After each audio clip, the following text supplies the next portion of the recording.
Y en los siguientes minutos trataré de hablar un poco del panorama del trasplante hepático en el país, y dentro de esto hablaremos dónde se están realizando los trasplantes, dónde se generan los donadores, los programas y la poca información que en realidad hay a la fecha sobre el reporte de resultados.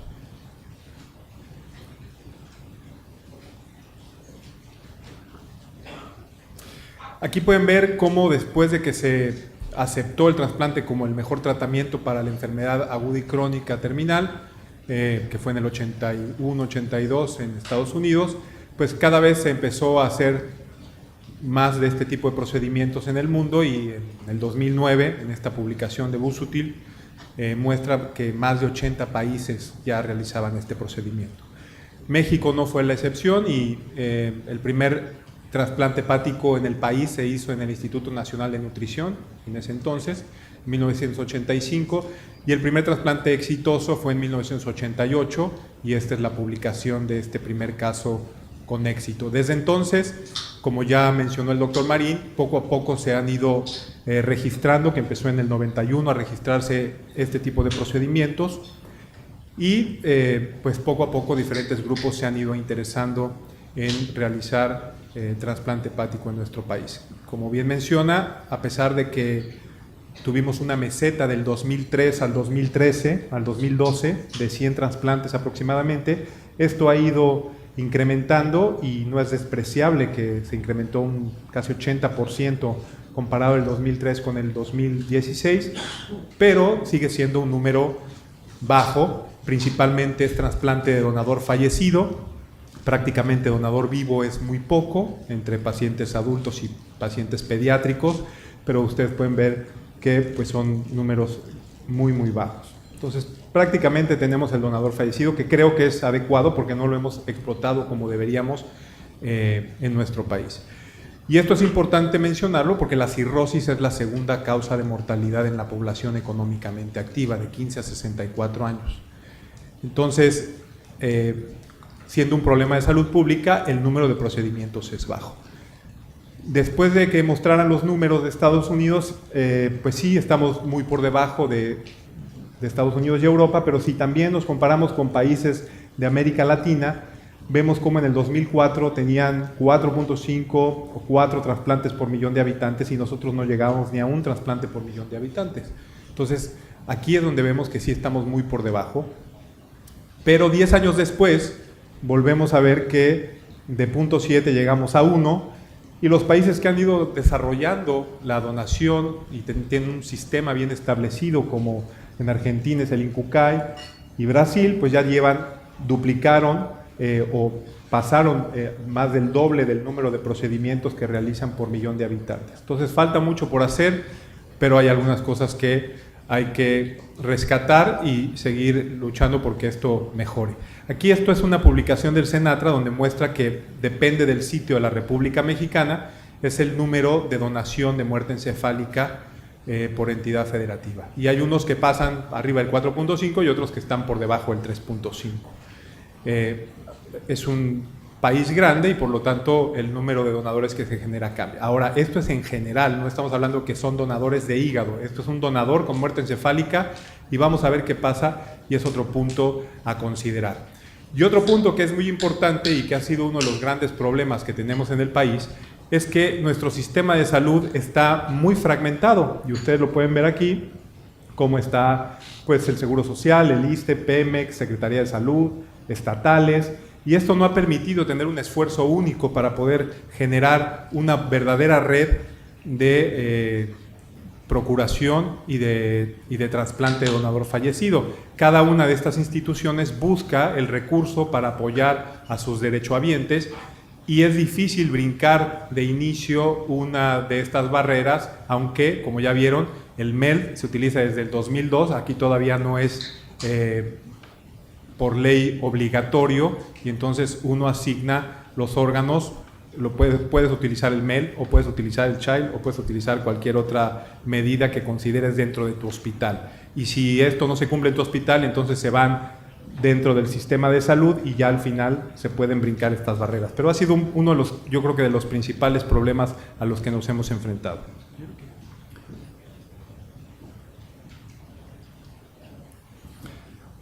Otro punto muy importante que tenemos que considerar, les mencionaba que la cirrosis es la segunda causa de mortalidad en la población económicamente activa y resulta muy extraño o muy poco que solamente existan 400 pacientes registrados en la lista de espera.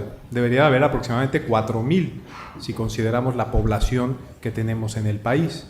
Por lo tanto, no están llegando los pacientes que tienen cirrosis a un centro de trasplantes y se enlistan. Y esto se ha mantenido igual por 10 años. Ustedes pueden ver aquí desde el 2007 cómo eran 360, 370 y esto es el número de receptores que ha persistido estable y que esto también habla de que no es solamente un problema de crear una red de procuración y de donación, es un problema de salud a nivel nacional donde los cirróticos no están llegando y no están teniendo una oportunidad para el trasplante. ¿Será que nos faltan centros para trasplantar? Pues aparentemente las estadísticas dicen que no. Aquí les quiero mostrar, son tablas que se ven cargadas, pero vamos a tratar de analizar únicamente el hígado. Y la pregunta ¿en dónde puede ser? Pues en donde uno quiera. Hay de la Secretaría de Salud, del ISSSTE, del Seguro Social, de Sedena. Todos tienen programa de trasplante hepático, pero estos son el total, la N, y la CAEs que tienen con actividad. Y podemos ver que de 8 centros de la Secretaría de Salud, solo 3 tienen actividad, el ISSSTE tiene 2 y solo 1 tiene actividad, el Seguro Social tiene 12 y la mitad tiene actividad, y si nos vamos así, todos tienen, al final son 74 centros y solamente 20 tienen actividad. Pero llama muy importantemente la atención que hay 40 centros, más de la mitad son centros privados, y de estos solamente 9 tienen actividad. Actividad, no sé muy bien a qué se refiere, me imagino que con que hayan realizado un trasplante es actividad y eso también habría que discutirlo si realmente eso es un programa de trasplantes. Y aquí, donde se generan los donadores, pues también podemos ver que son en distintas entidades, el Estado de México, el siglo XXI, esto es el primer semestre del 2016, generó 13, el Morón Prieto en San Luis Potosí, Jalisco, Nuevo León. Son varios sitios de la República Mexicana donde se generan donadores y estos son los principales donde se están generando. Y aquí es los órganos procurados por cada institución. Nuevamente, como pueden ver, diferentes sistemas de salud pues generan donación y es un comparativo del 2015 al 2016 del primer semestre y vemos también que ISSSTE, Seguro Social, Pemex, privados, todos generan pero todos generan para sus pacientes de inicio sin importar y sin poder conocer cuál es la gravedad de estos pacientes. Y esta es una tabla todavía más cargada, les pido una disculpa, pero así está en la publicación del Senatra, que creo que es importante mencionar que este es el hígado y este es un comparativo del 2015 y 2016 en su primer semestre y vemos cómo en la Ciudad de México son órganos procurados. Esto es hígado, pero fíjense los riñones. Aquí hubo 100 riñones, debería haber 50 hígados, hay 27.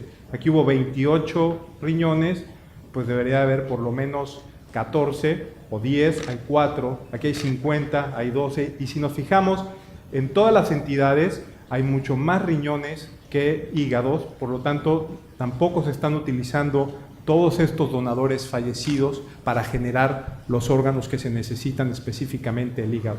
Y estos que subrayo en rojo son Sonora, Sinaloa, San Luis Potosí, Puebla, Nuevo León, el Estado de México, Jalisco y la Ciudad de México son los que generan el mayor número de donadores en nuestro país.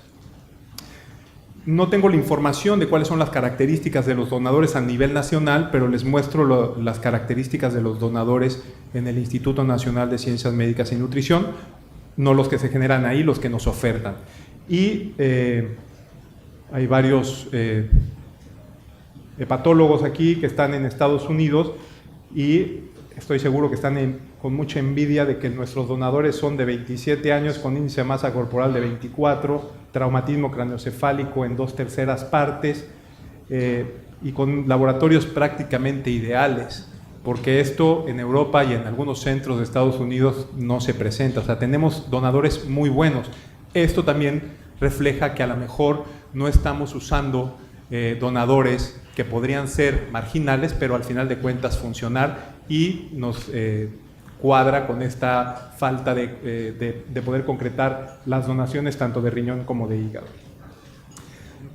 Esto es el grupo de edad, como mencionaba el doctor Marín, hay que tratar de atender a los pacientes por grupo de edad, ni tan por arriba de 65 son muy pocos. Nuestra gran población está entre los 20 años a los 64 años y sí nos está faltando bastante en los pacientes pediátricos, está por debajo de lo que se debería de hacer y nuestro grueso de trasplantes es en este grupo de edad. Y los trasplantes por institución, ya dejando a un lado lo que es la donación y las causas por qué nuestra donación es tan baja, ya los que se trasplantan, pues nuevamente podemos ver que hay del Seguro Social, hay del ISSSTE, hay privados, hay de la Secretaría de Salud, inclusive estatales, en poca cantidad. El SENATRA reporta que la lista de espera o el tiempo de espera para hígado en el 2015 de enero a junio fue de 7 meses y por alguna razón, sin incrementar el número de trasplantes o disminuirlo, en enero a junio del 2016 fue de casi un año, casi el doble de tiempo de espera. Y esto es un problema porque no se está asignando al paciente más grave. Realmente el tiempo de espera no debería ser un factor, no hay que hacer tiempo de espera, debe ser la asignación del órgano. ¿Por qué se duplicó este tiempo si era el mismo número de trasplantes y el mismo número de receptores? No lo sé, probablemente porque no los estamos asignando de una manera correcta. Por entidad federativa, nuevamente en la Ciudad de México es donde más trasplantes hepáticos se realizan, seguido por Jalisco y Nuevo León, y ustedes pueden ver los otros estados de la República que realizan este procedimiento. Y si lo dividimos ya más gruesamente en seguridad social, público y privado, pues ustedes pueden ver que está muy dividido, en exactamente igual el público, la Secretaría de Salud y el Seguro Social, y el privado un 24%. Esto quiere decir que hay opciones para los pacientes en cualquiera de estos sistemas de salud, aunque son en poca cantidad. El número de trasplantes en el primer semestre del 2016, ustedes pueden ver aquí cuáles son los centros que realizan un mayor número de trasplantes. El Instituto Nacional de Ciencias Médicas y Nutrición realizó 25 en el primer semestre del año pasado. El 20 de noviembre ha incrementado sus números y después viene Centro Médico La Raza, el 25 en Monterrey, Federico Gómez, pero pues ya son números que en realidad pues son bastante bajos, pero esto es lo que reporta el Centro Nacional de Trasplantes. Esto fue en el 2015 para que veamos un poco los últimos 2 años y aquí pueden ver los centros que realizan pues más del 60%, del 70% de los trasplantes en el país.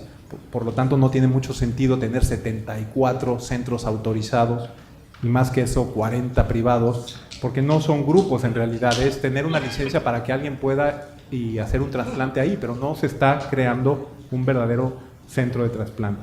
Esto fue en el año 2016 y estos son los centros. Nuevamente aquí llama importantemente la atención que el 20 de noviembre dio un incremento muy importante y esto es un reflejo de que cuando hay disposición de las autoridades y hay un grupo entrenado se puede iniciar, no tiene que incrementar uno tan despacio.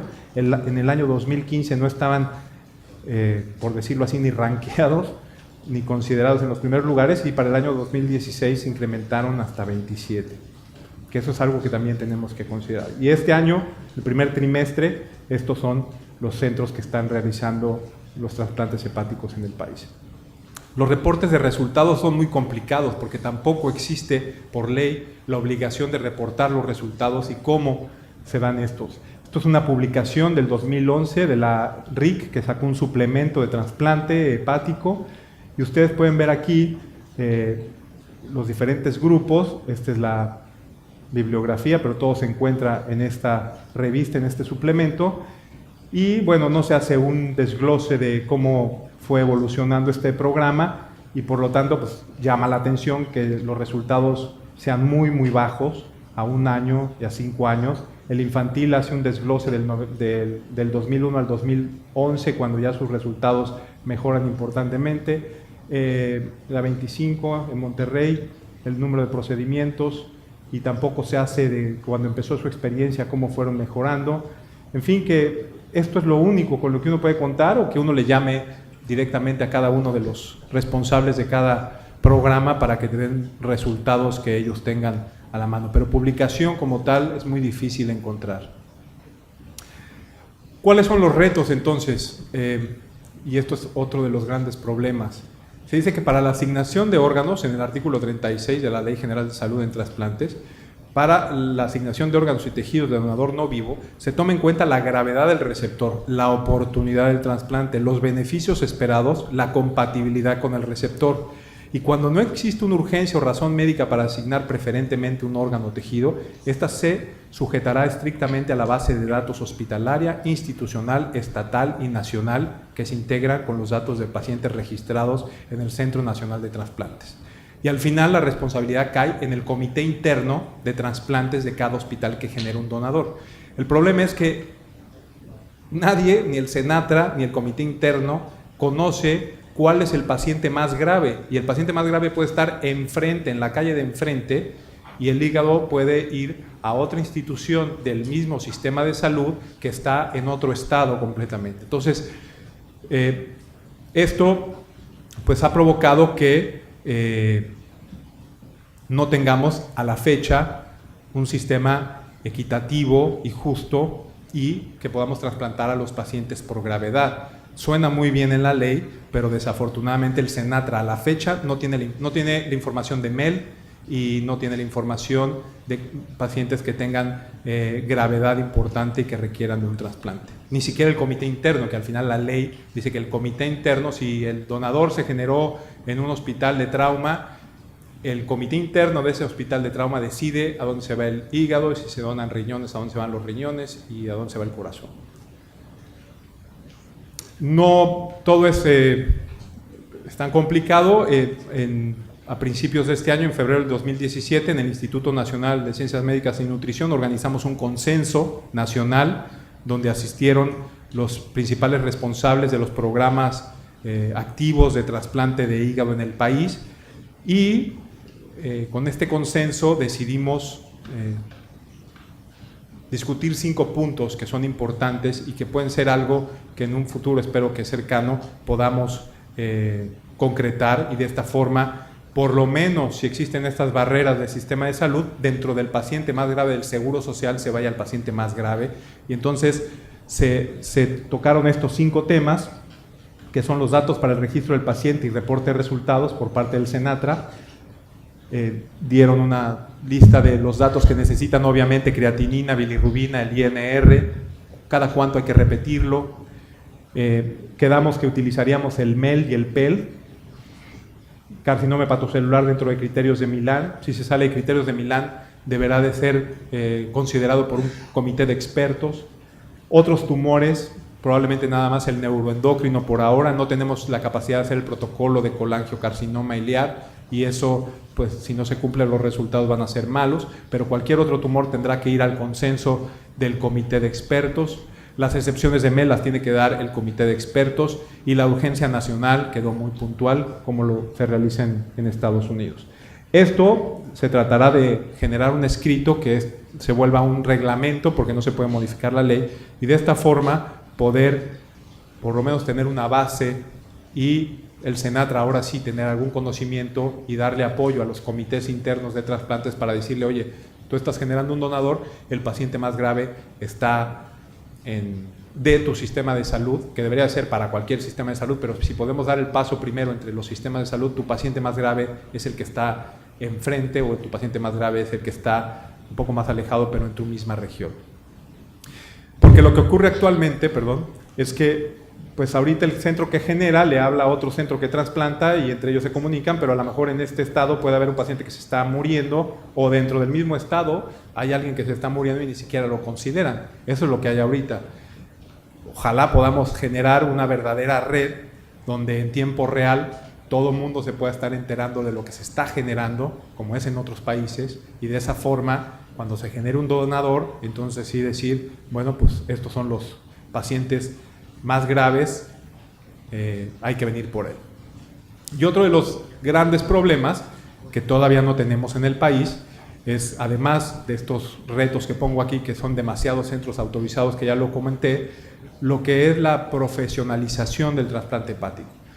todo esto está muy bien, podemos generar una red, podemos tener una estructura muy buena, le pueden llamar a alguien el sábado a la 1 de la mañana y le dicen, oye, del Seguro Social o de la Secretaría de Salud, del ISSSTE, tenemos un donador, sabemos que tu paciente más grave es este. Pues sí, pero a mí no me dan un peso más por venir en sábado a la 1 de la mañana, yo estoy fuera, no existe una verdadera 24/7 de guardia para poder responder ante estas necesidades. Entonces, ese es otro de los puntos que hay que considerar para mejorar. Además, hay que compensarle al hospital que genera, porque si el hospital no trasplanta nada, dice, ¿para qué le llamamos a alguien? Nos vamos a acabar el recurso que tenemos, y entonces, si existe una compensación al hospital que genera, a lo mejor podríamos brincar estas barreras de sistemas de salud y ya no importa si es Seguro Social, ISSSTE, Secretaría de Salud, privados, mientras se compense, el órgano sí puede ir entonces al más grave. Debemos de tener resultados y estadísticas y con esto volver a consensar y poder tomar una decisión, regionalizando probablemente, y como se comentó, hay un comité ya ahorita por lo menos para urgencias nacionales, y cuando alguien presenta una urgencia, este comité que está formado por 5 o 6 especialistas dan su opinión si es realmente una verdadera urgencia. Ojalá sí lo podamos hacer para excepciones y para otro tipo de consideraciones especiales. En conclusión, el trasplante hepático, como ya se mencionó, lo mencionó el doctor Marín, es una realidad. Se advierte una enorme falta de acceso, hay que ver bien por qué es esto. No existen resultados y estadísticas al momento, hay demasiados centros para poder tener un control más adecuado, hay que profesionalizar el procedimiento y desafortunadamente la asignación todavía en nuestro país no es justa y equitativa. Ojalá que eso lo podamos cambiar a corto plazo. Muchas gracias.